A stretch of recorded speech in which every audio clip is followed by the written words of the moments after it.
গড়ে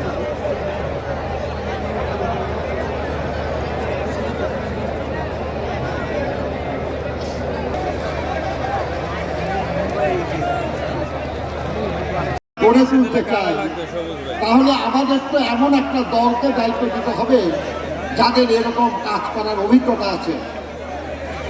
শহীদ জিয়া যখন দায়িত্ব নিয়েছিলেন তখন দেশ অর্থনীতি ছিল বিধ্বস্ত। এলাকায় যারা ছোট থেকে আমার মতন আপনারা বড় হয়েছেন, এই এলাকায় বহু মানুষ বসবাস করছেন গত 20, 25, 30, 40 বছর যাবৎ, গত 50 বছর যাবৎ। আমিও এলাকায় গত 50 বছর যাবৎ বড় হয়েছি, যদিও মধ্যখানে অনেকদিন বাইরে থাকতে হয়েছে আমাকে। তারপর আমি আপনাদেরই একজন।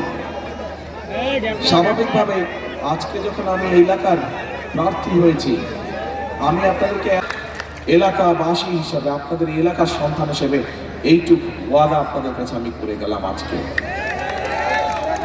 এবার আসেন ভাই, এখানে এই মাত্র এক বোন বলে গেল যে তার সাথে কি হয়েছে বিগত দিন। এতটুকু বলতে পারি, ইনশাল্লাহ আপনাদের আল্লাহ রহমতে আগামী নির্বাচনে আমি যে জয়ী হলে এবং ধানের শীষ সরকার গঠনে সক্ষম হলে, আজকে এই যে কয়জন মানুষ আপনাদের সকলের পক্ষ থেকে, এখানে উপস্থিত হাজার হাজার এই এলাকাবাসীর পক্ষ থেকে যেই সমস্যার কথা বলে গেছে, পুনর্বাসন সহ অন্য যেই সমস্যাগুলো বলে গেছে, কিন্তু পুনর্বাসন থেকে মূল সমস্যা বলেছে, ইনশাআল্লাহ আমরা সেই সমস্যার সমাধান করবো এই এলাকার মানুষের জন্য।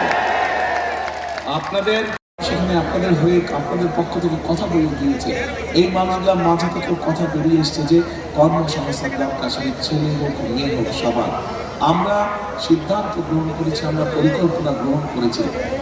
আমাদের দেশে বহু মানুষ বিদেশে প্রতি বছর কর্মসংস্থানের জন্য যায়, কিন্তু এই মানুষগুলো দক্ষ শ্রমিক হিসেবে চায় না।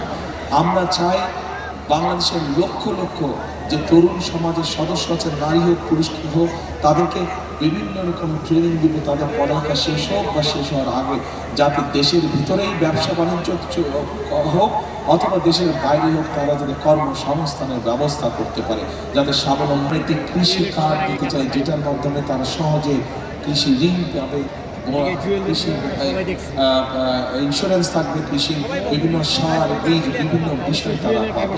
প্রিয় ভাই বোনেরা, আমাদের পাশে যে মঞ্চের মধ্যে বসে আছে, একে চেনেন? আপনাদের পাশে কিন্তু তরুণ যুবক আছে অনেকে, মেয়েরা আছে অনেকে বসার জন্য।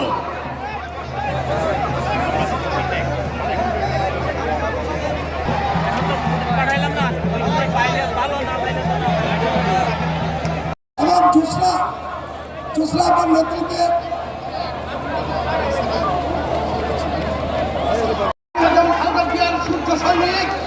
আপনারা তারেক রহমানের বিশ্বস্ত হাতিয়ার, আপনারা নিশ্চয়ই আজকের এই সমাবেশ